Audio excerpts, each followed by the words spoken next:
user is going to see the car image right here, some specs of the car, and the car make and model right here. Also, it's gonna be placed at these 3 buttons where it's gonna be clickable, and the slide is gonna change the image. They are not going to be changing automatically because we don't want to cover JavaScript and complex topics right here. Okay, our project is this one. Let's go and start to implement. We have to start a new section, so let's write the div section. Div node, the tag section. Yes, this is the perfect way to say this. The section is section slide.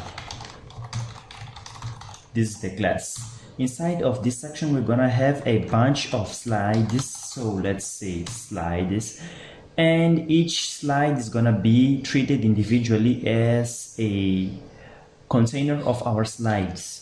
So let's say slides, and here we have the slide. Nice. This one is the first slide, so let's place here also the class S1. We're gonna have an image. It's located here, image home slider 1, and the name of this car is BMW. Is the BMW? Yes, BMW. I remember 4 Series coupe. Nice. 4 Series, not 5 Series. And let me simply copy this name because I will need. After the image, I'm gonna have the name of the car in our structure. So let's say slides, slide, and this is the text part. Let's insert it. After this, I'm gonna be creating a paragraph that's gonna contain the icons. So let's say slides, slide, text, icons. This is the variant. Nice. Let me save and see if it's working or not. Here. Okay. I have an error here. Okay, but I'm gonna simply run it again. And while the live server gets on, I'm gonna consume. Each icon is gonna be inside of a span tag and italic tag. Okay. This one is gonna have a class from font awesome, so we have to use the library from the font awesome. I don't have here, and you shouldn't have also the library because we haven't installed it. But let's go to the internet and write font awesome 5.1 CDN. Here we're going to be using the link that's gonna contain the files for our icons for the version 5.1. Please don't use any other version because later on we're gonna be using icons that are working perfectly in this version. But actually we do have version 6, but please use this link. You have to copy here on your video or go to the same page where I copied. And I'm gonna be showing you right now some font awesome names that you can see for the version 5. For example, here you're gonna be choosing the appropriate icon for you. For example, you wanna put this air conditioner, you simply have to click it again, it's copied, then you can simply come here, say Ctrl+V to paste, save, go to your HTML page, and we must see it somewhere here. We can't see. Okay, sometimes this happens because of the compatibility with the versions. We have imported the version 5.1, but here we are in the version 5.14. 15, yes. Sometimes it's gonna work, sometimes not. Let's try an icon that's gonna be working with that version. Let's simply try until we find one, but most part of the names are gonna be the same. I already have the names for the icons that we are gonna be using in our project. Okay, you can see right here we have, but that's not our focus for now. Let's insert what really matters here, the font awesome class FA map map marker and RLC. Here I'm gonna be placing some space and non-break space, and say it's located here in Texas. I'm gonna be simply duplicating here, Control Alt down down down. Here I'm gonna say this goes from 0 to 100 kilometers in 3.2 seconds, and the icon name for this one is tachometer fast. Okay, you don't have to memorize this, simply go to the internet and find the names for your font icon fast, but I already have the name, so that's why I'm simply telling you user. And here we have calendar week. Let me save. This was produced in 2022, and here we have 5 people, okay, that can fit on that car. Let me save and see how it looks right now. Okay, here you can see how it looks. It's not how this was, but we're gonna be working until we achieve that state. Nice. After these icons, what we have to do is to simply pick this one slide. Okay, I'm actually gonna give some space so that you don't get confused of what's going on. I'm gonna simply select all, Control Alt down, and here I have the slide 2. I'm gonna be changing here to 2, and this is 8 series grand copy. Okay, I'm gonna be copying this, go down right here and change to, okay, this should be wrapped by a paragraph. Yes, so let me wrap here, and here also I'm gonna be wrapping inside of a paragraph. Nice.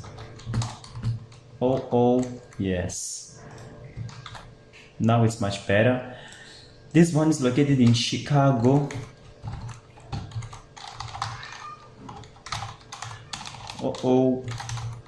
Chicago. It goes in 2.8.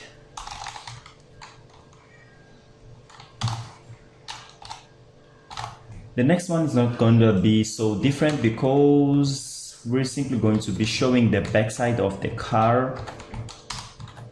So let's change here to S3, here to 3, and I think everything is done. Let's save. Okay, it updated. We're gonna be using CSS to fix that. Let's implement the buttons right here, which are going to be clicked. These radio buttons, I'm talking about these ones. So let's place them here inside of our slides. And the input is gonna be radio type. The name is gonna be car. All of them need to have the same name. And ID, I'm going to say this one is for R1. I'm going to assume that this one is checked by default, and I'm gonna duplicate all of them, but I have to remove this checked because this one is not gonna be checked.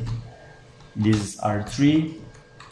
This one also is not gonna be checked, but radio buttons are not formatted with the CSS like other elements, so let's simply use labels to connect our radio buttons with our formatable elements.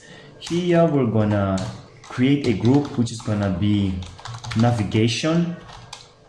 So these navigations are going to contain some labels. So I'm gonna say label for R1, which is for radio button 1.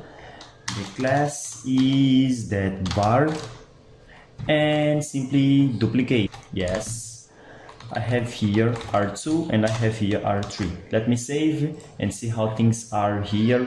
We have the radio buttons. Okay, when we click on them, what we're gonna be doing is simply change here everything until the stage is messy. That's obvious, it's not well formatted.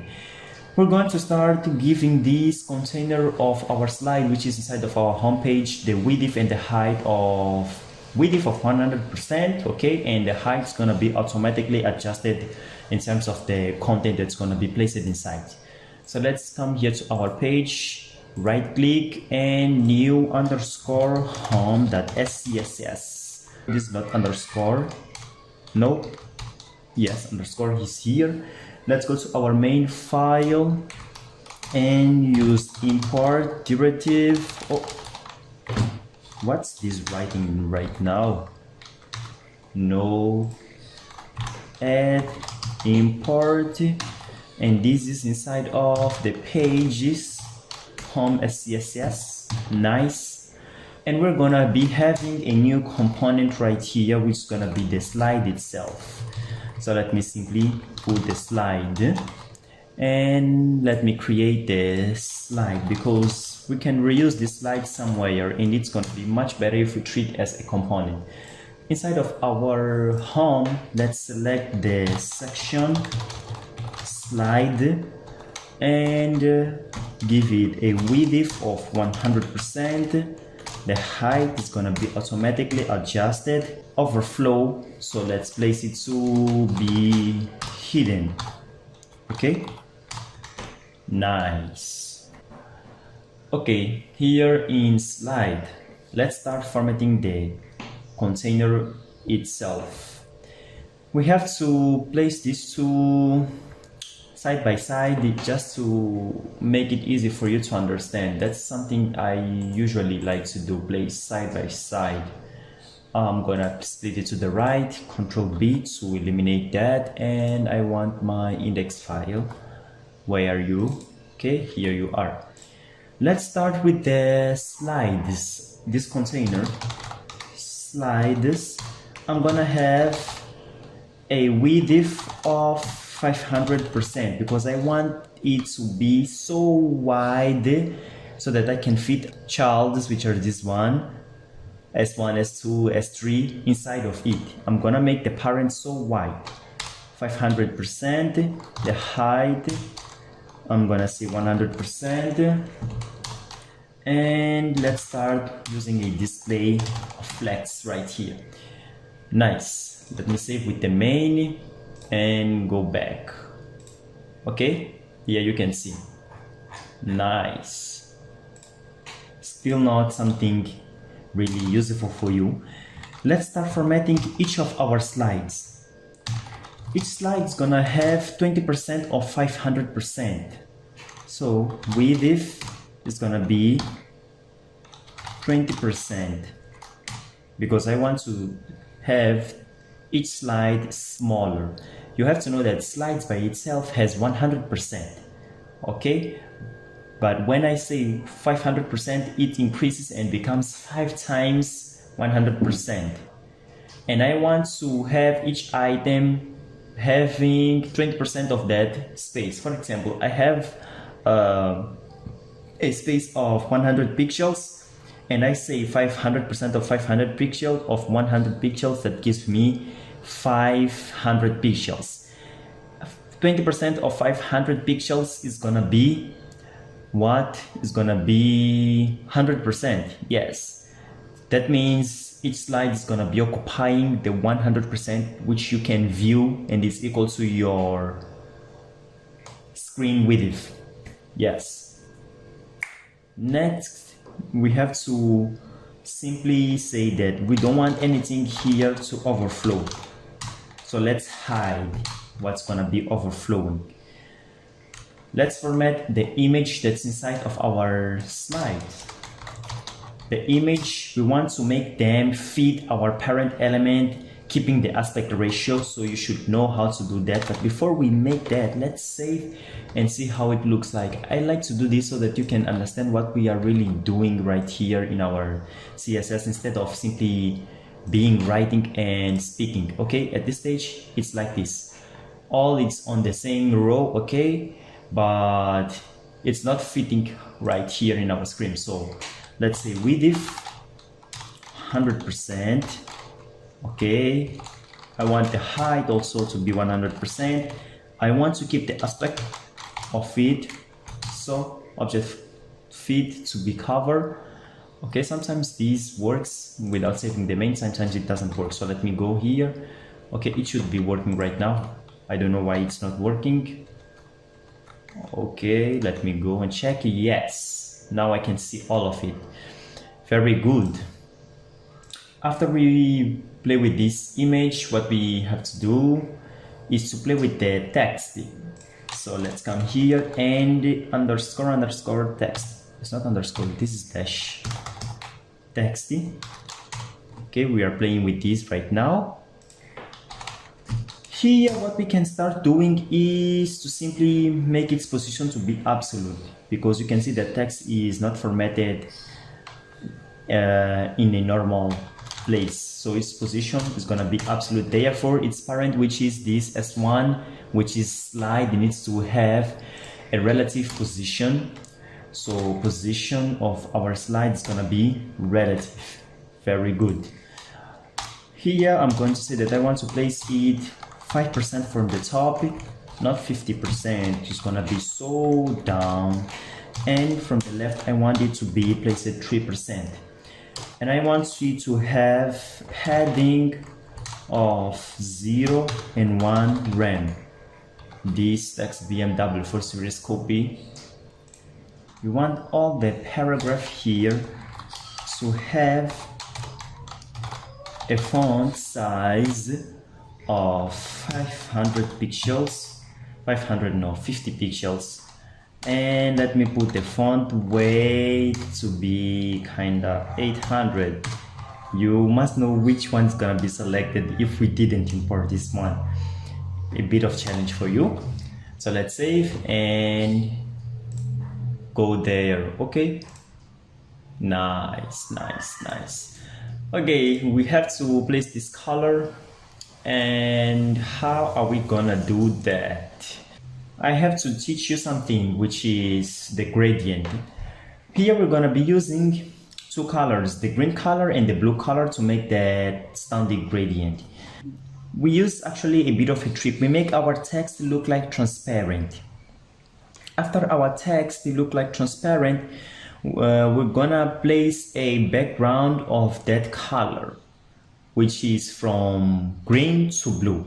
And we're gonna make that background have the same shape as our text, which is transparent. Therefore, the background is gonna be like a letter. Let's write it, and it's gonna be much easier to understand, okay? So let's start here writing the background.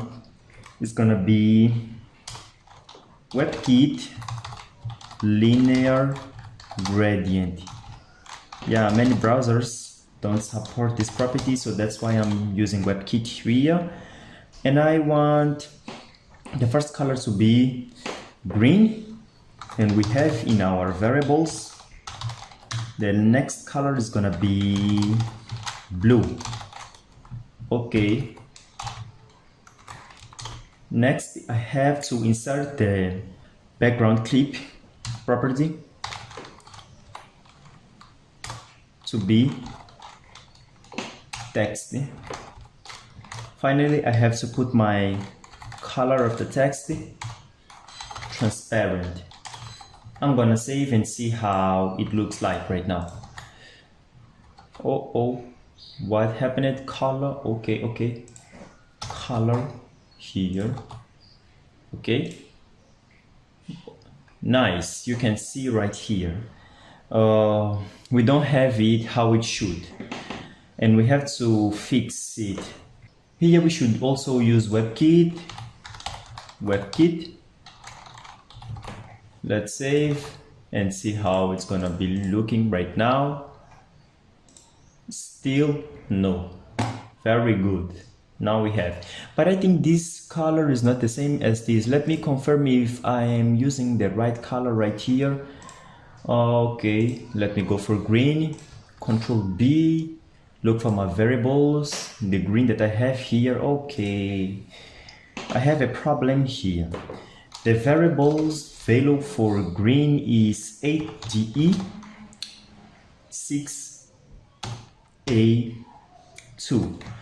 Let's save and see what's gonna happen right now. Much better. Yes. And let me see if for blue is this one, because that seems not to be, but yes, it's this one. So let's save and go back to our index file right here. Let's continue. We can play around with our icons right now. So let's come here and select the icon. So let's say icons, icons, position is going to be absolute. Therefore, the parent element of the icons, which is slide, it needs to have a relative position, but we have already set it to relative and we don't have to put again. From top, we want it to be placed at 18%. From the left side, it's gonna be placed at 3%. And the background color is gonna be color white.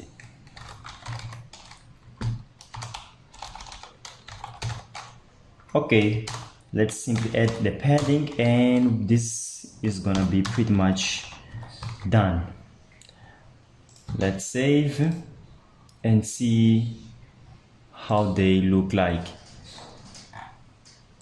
Nothing here. Okay. This color has changed right now. We're gonna be fixing this, so don't worry why this is looking with this color. That's because we have changed the value of the green variable. Where are our icons? This property is not written properly. Padding. Inside of these icons we have to format something, which is the span. The span is what really contains our icons. We have to give some font size and margin. Font size to make it be visible right here. So let's select our span and put the font size to 20 pixels and margin to the right side of some 13 pixels. Before you save and execute, make sure that you are writing the same as I'm doing here if you want to have the same output. Nothing is showing up. Can you tell me why? Take it as a bit of a challenge for you. I'm gonna pause the video right now. No, I'm not gonna be pausing, but you have to pause and see why we don't have the span icons being showing here. Remember what we wrote here. The color of the paragraph is gonna be transparent. The icons are there, but the color is transparent. If you go to your index file, you're gonna see that icons are inside of this paragraph. Therefore, we have to write the same thing we did for this paragraph. If I copy here and paste, save, you're gonna see that things must change. What happened? We should have here our icons with that beautiful background color and all of that stuff, but we don't have. So let's wait, make sure that we have targeted the icons, slides. Okay, something is wrong right here. Can you see when we hover, we are inside of slides __ slide dash icons, while we should pass from text before we come here. So that means this is not in the correct place. We can simply remove it from here and place inside of this text, because this is where they should be placed if we want to have that text. So let's place, and this paragraph also should be there inside of this text. So let me place, save, and see. Now it's better. Okay, I have to remove this because I don't want to have duplicate code. And if I save, you may think that it's gonna be with the same style, but it's not. That's why I'm gonna be using a mixin right here. because it's gonna be holding the repetitive code that I have. What's the syntax to write here inside of the mixin? You should know at this stage, but if you don't know, don't worry, we're gonna be writing together. So write add mixin, the name of the gradient, I'm gonna say to color gradient text, simple like that. And this is gonna receive as a parameter the gradient first color. That's how I'm gonna call gradient first color, and the second one is gonna be gradient second color. Nice. Then what I simply have to do is to copy this code, come here and paste. I have to change the variables here of some colors. I'm gonna be saying the gradient first color is gonna be what I'm calling color green right there, to be here, and the gradient second color is gonna be right here. Easy. Save, and I simply have to use and include the name of my mixin, which is to color gradient text, and pass the color values here, green separated by a comma, color blue, okay, semicolon, and I'm gonna copy this line, insert in my span, save, go to my main. I must include this, is inside of the abstracts. I have a mixins, save, okay, something is going wrong, line 2 of abstracts mixins, so let's go there and see what is happening. To color gradient undefined variable gradient second color gradient, okay, because he is written gradients. Let's save and see if everything is working. Everything is working. Nice. You have to develop this habit of looking for how things are working before you simply start writing. You can pause this video now, but I'm going to continue on it just to continue implementing the remaining stuff. I know that this is gonna be longer, but just keep with me. It's gonna be fun. Now let's talk about our navigation. Our navigation is this one. Let me go to our index file. This one. Okay. This is outside of all of my slides and bunch of stuff. So I can start writing here. Navigation. I have the curly breaks. Oh, no, I have to change my keyboard input. Nice. Here we have to talk about where we're gonna be placing and how they're gonna be visually presented with that style. Let's put that navigation on its place. The navigation must be right here. Let's start writing how we can achieve that. First, the position is gonna be absolute. Make sure that the parent is with the relative position. The parent is this one, section slide. Make sure that it has a relative position, so position needs to be relative. Section slide, not slide, so go to home and place it here. Yes, that's the perfect place. how the position is absolute, we have to specify from bottom it's gonna be 60%. Let's place from the right side, it's gonna be some 2%. We want it to be really near to the right side, and simply display as flex and put the writing mode to be vertical, right to left, in order to have one on top of another. Vertical, right to left. Let's save and see how it looks like right now.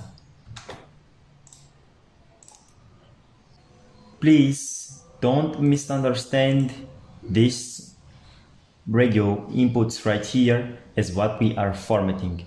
We are formatting something that we didn't give life at this stage, which is this navigation. We know where they should be placed. Now let's give width and height in order to see what they are, where they are. So let's simply give a bar and give a width of 10 pixels and a height of 10 pixels, some border radius of 50%. I'm gonna be giving just a border to the other side of 1 pixel, solid, and I have a color which is the merge,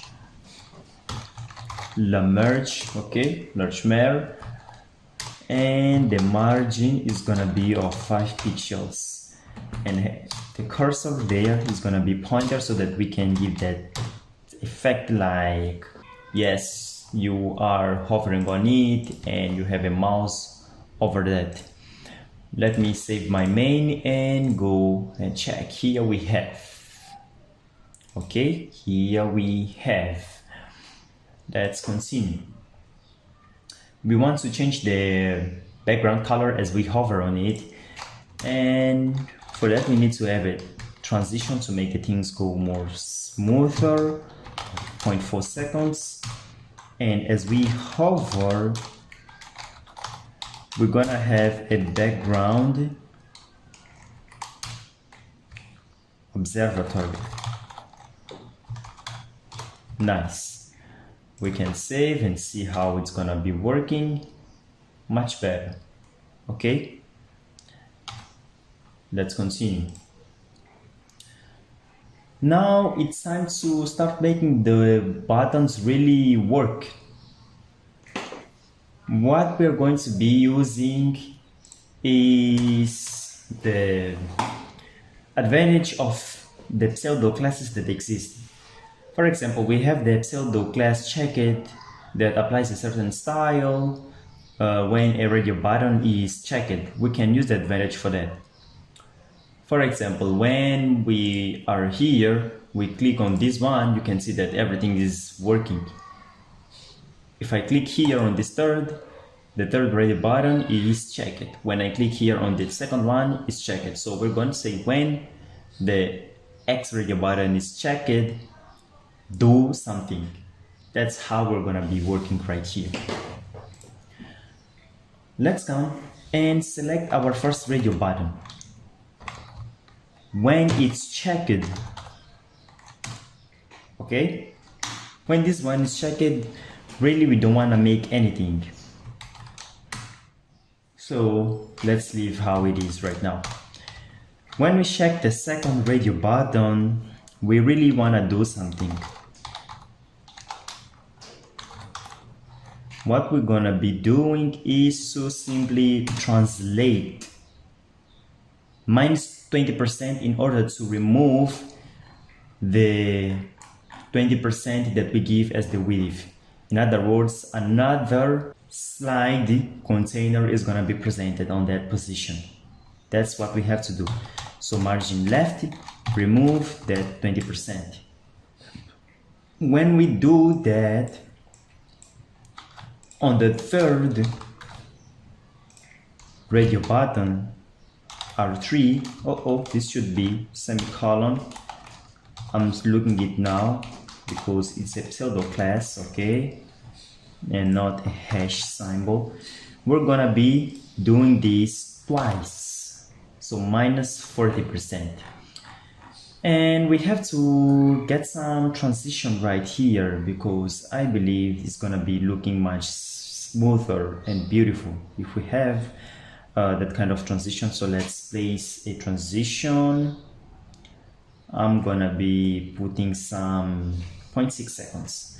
So let's go to our slide and say transition of 0.6 seconds. Save. This should work. Let's go and check. It's not working, but at least we have this being attached to the right place. Let's go and see what can possibly be wrong right here. Down. When R1 is checked, we want to go, okay, something is missing right here. We must explicitly say what we want to do, where we want to apply that transition. We want to apply this transition here on the S1. So we're gonna push minus 20% the slide 1 and minus 50% the slide 1, minus 40% the slide 2 when we click on the R3. Okay, let's see if this is gonna work or not. Let's we click here. Okay, now it's working, and this should go away because we don't want to keep it right here. And when R1 is checked, let me simply put the margin left to 0. Margin left to 0. Now it's okay. I think it's easy for you to simply hide those buttons, because you simply have to change the opacity or simply say display none. And I'm gonna leave it as a bit of challenge for you. But let's complete it. We simply have to come here and say what's radio, or somewhere else, but inside of slides, you can say that this position is gonna be absolute. Okay, but please have the visibility to hidden and save. Let's see how it looks right now. Okay, we must write the class. This was the type. You can use env of type. It's a question. No, you can't use env of type, but you can use type of attribute. But for simplicity, let's say class radio. Save and see if this is gonna work. Done. Okay, it's working.